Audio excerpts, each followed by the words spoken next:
आज आप सुनने के लिए आए हैं, ताजुल औलिया का सदका लेने आए हैं तो लेकर जाए, खामोश बैठ जाए, एक आवाज नहीं करेंगे आप। तो अब सुनो मेरे दोस्तों, सहाबी रसूल जब अपने बच्चे को बाहर लेकर निकलते तो ताना दिया जाता कि ये आपका बेटा नहीं है, ये किसी और का बेटा है। सहाबी सोचते गए, ये कौम जो मेरे नबी को कबूल नहीं करी, ये कौम जो मेरे नबी की इज्जत व असमत नहीं बजा लाई, वो कौम क्या मुझे कबूल करेगी, वो क्या मेरी असमतों को मानेगी, वो क्या मेरे साथ हुस्न सुलूक कर सकेगी। ये सोचकर सहाबी खामोश बैठे रहे। एक दिन गुजर गया, 2 दिन गुजर गए, 10 दिन गुजर गए, महीना गुजरा, साल गुजरा, 2 साल गुजरे, 4 साल गुजरे, लेकिन जलालत और शरारत कम होने का, थमने का नाम नहीं ले रही है। जलालत अपने उरूज पर है, शैतानियत शरारत अपने उरूज पर है। सहाबी जब भी बाहर निकलते दुनिया इल्जाम लगाने लगी, मुनाफिकीन शरारत करने लगे कि ये आपका बेटा नहीं, ये किसी और का बेटा है, ये किसी और का बेटा है, ये किसी और का बेटा है। सबर करते करते सबर का जाम लबरेज होने लगा। सहाबी के रसूल ने देखा कि अब रहा ना जा रहा है, क्योंकि अब मैं बर्दाश्त करते करते गुजर तो जाऊं, लेकिन कहीं कल मेरे बच्चे का जीना मुश्किल ना हो जाए, कहीं मेरा बच्चा इसी तोहमत और इसी जलालत में कहीं जिंदगी गुजारना ना पड़े। सहाबी गए अपने घर, अपने बेटे को गोद में उठाए, अपनी अहलिया का हाथ पकड़े, दरबारे मुस्तफा में तशरीफ लाए, दरबारे मुस्तफा में तशरीफ लाए। अर्ज करने लगे, या रसूल अल्लाह सल्लल्लाहु अलैहि वसल्लम, आका आप पर मेरे माँ बाप कुर्बान। उस वक्त मदीने के ताजदार अपने दिगर सहाबा इकराम के साथ मुशावरत में, मजलिस में मसरूफ है। ये सहाबी बेचैन व बेकरार होकर आए, अर्ज करने लगे, या रसूल अल्लाह, आका आप पर मेरे माँ बाप कुर्बान, आका आज आप फैसला कर दीजिए कि ये मेरा बेटा है या किसी और का बेटा है। अरे सहाबी का अकीदा बयान कर रहा है, ये वो नबी है जो ये जानता है कि कौन किसका बेटा है, कौन किसका नुत्फा है, कौन किसकी औलाद है, ये नबी जानते हैं। सहाबी इसलिए किसी और जगह नहीं गए, घर में जाके अपनी बेगम से नहीं पूछे कि दुनिया तुम पे तोहमत लगा रही है या क्या बात है, इसमें हक है कि ये शक है या गलत है, नहीं पूछे, बल्कि रसूल अल्लाह के दरबार में आए, आलिम गैब नबी से पूछने लगे, या रसूल अल्लाह फरमा दो ये मेरा बेटा है या किसी और का बेटा है, आज आप फैसला कर दीजिए। ताजदार कायनात, रहमत आलम, नूरे मुजस्सम सल्लल्लाहु अलैहि वसल्लम ने फरमाया, सहाबी बैठ जाओ, सहाबी बैठ जाओ। नबी ने उनको बिठा दिया, वो भी बैठ गए, उनकी अहलिया बैठ गई, उनका बेटा बैठ गया, सब बैठे रहे। सरकार की फिर से मुशावरत अपने साहबा से चलती रही। फिर कुछ ही देर गुजरी, हुजरे आयशा से सरकार इमाम हुसैन निकले, जरा जोर से और जरा जोर से, अजी ये हमारे जन्नतियों के सरदार हैं, इनकी गुलामी इख्तियार करो, जन्नत में इन्हीं के साथ रहना है, जन्नत में इन्हीं के साथ रहना है। इनके नाना जान इरशाद फरमाते हैं, क़यामत में भी इन्हीं के साथ रहना है, क़यामत में भी इन्हीं के साथ रहना है। मेरे प्यारे दोस्तों, इनसे मोहब्बत करो। मौला इमाम हुसैन तशरीफ़ लाए, जन्नती जवानों के सरदार तशरीफ़ लाए, मोहब्बत मुस्तफ़ा तशरीफ़ लाई है। आका अलैहिस्सलातु वस्सलाम के प्यारे नवासे सरकार इमाम हुसैन नन्हे मुन्ने छोटे छोटे प्यारे प्यारे खुदूम अथर लेकर मस्जिद नबवी शरीफ में जब आने लगे तो क्या देखते हैं, जैसे ही हुसैन को देखे सारे सहाबा अदब के लिए खड़े हो गए।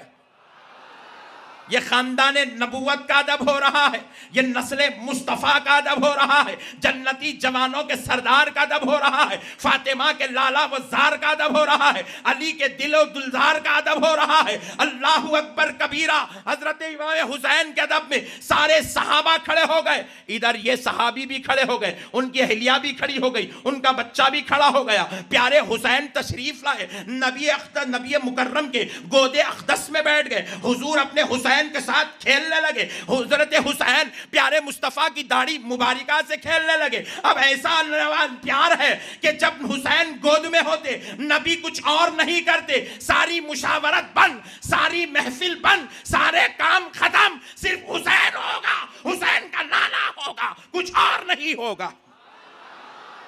हुजूर अब अपने हुसैन के साथ हैं। प्यारे हुसैन हुजूर की रेश मुबारिका से खेल रहे हैं। हुजूर कभी उनके रुखसार पर बोसा देते हैं, कभी पेशानी पर बोसा देते हैं, कभी अपने सीने अक़दस से लगाते हैं, कभी अपने गाल पे लगा लेते हैं। अल्लाहु अकबर कबीरा। जब ये सिलसिला चलता रहा, सारे सहाबा दुनिया छोड़ दिए, मुस्तफ़ा को उसके नवासे को देख रहे हैं। अब थोड़ी देर बाद इमाम हुसैन तशरीफ ले गए। फिर से मजलिस शुरू हो रही थी। ये सहाबी फिर खड़े हो गए, हाथ जोड़कर अर्ज करने लगे, या रसूल अल्लाह, आका आप पर मेरे माँ बाप कुर्बान। आका अब तक सब्र कर सकता था, अब तक सब्र कर चुका हूं, अब बर्दाश्त नहीं हो रहा है, सब्र का जाम लबरेज हो चुका है। आका अब आप तवज्जो फरमाइए, मेरे आका फैसला कर दीजिए कि ये मेरा बेटा है या किसी और का बेटा है। तो नबी ने फरमाया, सहाबी सुन, ले जा ले जा, ये किसी और का नहीं, ये तेरा बेटा है।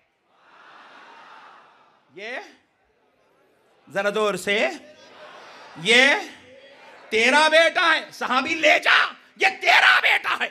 सहाबी रश्क करने लगे, नबी के कदमे अथर पे गिरे और गिर के जब सर उठाया, हाथ जोड़कर अर्ज करने लगे, आका आपने कह दिया ये मेरा बेटा है, अब तो मेरा ये यकीन कामिल हो गया। मगर मेरे आका, जब बाहर निकलूंगा दुनिया पूछेगी, फिर से ताना देगी, गला पकड़कर कहूंगा ये किसी और का नहीं, ये मेरा बेटा है।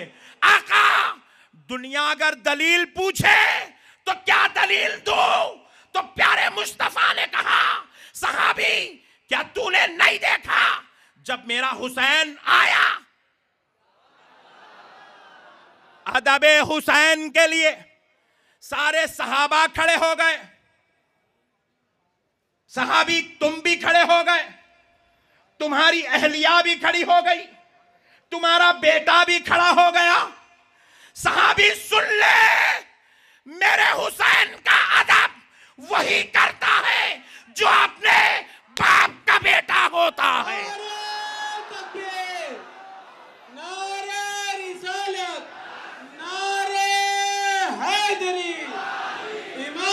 सुल्तान मदीना, इमाम दी सुल्तान मदीना, जश्न सरकार ताजुल औलिया, जश्न सरकार ताजुल औलिया। सहाबी सुन लो, मेरे हुसैन का अदब वही करता है जो अपने बाप का बेटा होता है। आज लोग पूछ रहे हैं, जलसे याद हुसैन क्यों करते हो, मुहर्रम में खाना क्यों खिलाते हो, शरबत क्यों पिलाते हो, या अली या अली या हुसैन या हुसैन या फातिमा या हसन क्यों करते हो, अहले बैत अहले बैत अहले बैत के तराने क्यों गाते हो? तो ऐ सुन्नियों, सीना ठोक के कहना, अपने बाप का बेटा हूं, इसलिए या हुसैन की सदाएं बुलंद करता हूं। अपने बाबा का बेटा हूं, इसलिए अली अली का नारा बुलंद करता हूं। अरे मेरे करने पर सवाल नहीं, तेरे नहीं करने पे सवाल है। तू बता, तू किसका बेटा है जो या हुसैन करने से तेरे ऊपर सांप सूख जाता है? तू बता, तू किसका बेटा है? मैं तो अपने बाप का बेटा हूं, इसलिए हुसैन से भी मोहब्बत करता हूं, हुसैन के बच्चों से भी मोहब्बत करता हूं, इसलिए हुसैन का भी अदब करता हूं, हुसैन वालों का भी अदब करता हूं। मेरे भाइयों, इनका अदब करना हमें किसी मौलवी ने नहीं सिखाया। अहले बैत का अदब करना हमने किसी मुफ्ती साहब, किसी अल्लामा साहब, किसी फतवे लिखने वाले कलमबाज से हमने नहीं सीखा। हमने तो मौलवियों से खाली फतवे देखे हैं। ये नालायकों को फतवों की दुकान के अलावा कुछ और नहीं आता। ये तो कभी इश्क़ समंदर में गोता ही नहीं लगाए, ये कभी सूफियों, बुजुर्गों, वलियों की बारगाहों में ज़ानुए अदब तय नहीं करे। ये ज़कात के मदरसे में खाए, सदक़ों पे पले, फिर उसके बाद फितरों की रसीद बना के बाहर निकल गए। ये नादानों को क्या मालूम कि मोहब्बत क्या होती है, ये नालायकों को क्या मालूम कि इश्क क्या होता है। अरे हमने इश्क अहले बैत किसी के बाप से नहीं सीखा, इश्क़ अहले बैत खुदा की कसम सहाबा इकराम से सीखा है। सरकार सय्यदुना इमाम हसनैन करीमैन मदीने पाक में तशरीफ लाए, बाहर तशरीफ ले गए थे किसी काम से। जब मदीनतुल मुनव्वरा में तशरीफ लाए तो वो दौर, वो ज़माना रेत का ज़माना था, ज़मीन पर रेत पड़ी हुई थी। रेत में चलते चलते चलते चलते पैरों पर सरकारान हसनैन करीमैन के कुदूम अथर पर धूल जम गई थी। सरकार सय्यदुना अबू हुरैरा ने देखा, सुभान अल्लाह, सरकार सय्यदुना अबू हुरैरा ने देखा कि सिबतैन करीमैन के मुक़द्दस खुदूम अथर पर, कदम में अक़दस पर, नालैन मुक़द्दस पर धूल जमी हुई है। तो आपने अपना इमामे का कपड़ा खोला और उस कपड़े से हज़राते हसनैन करीमैन के खदमों की धूल को साफ किया। साफ करके बताया अहले बैत का अदब ऐसे किया जाता है, अहले बैत से मोहब्बत ऐसे की जाती है। अहले बैत का नाम लो तो लोग शिया कहते हैं, अहले बैत से प्यार करो तो दुनिया शिया का फतवा लगाती है। जालिमों, तुम्हारे फतवे तुमको मुबारक, तुम्हारी राफ़ज़ियत के नारे तुमको मुबारक। हमें हुसैन की मोहब्बत मुबारक है, हमें अली का प्यार मुबारक है, हमें हसनैन करीमैन की अक़ीदत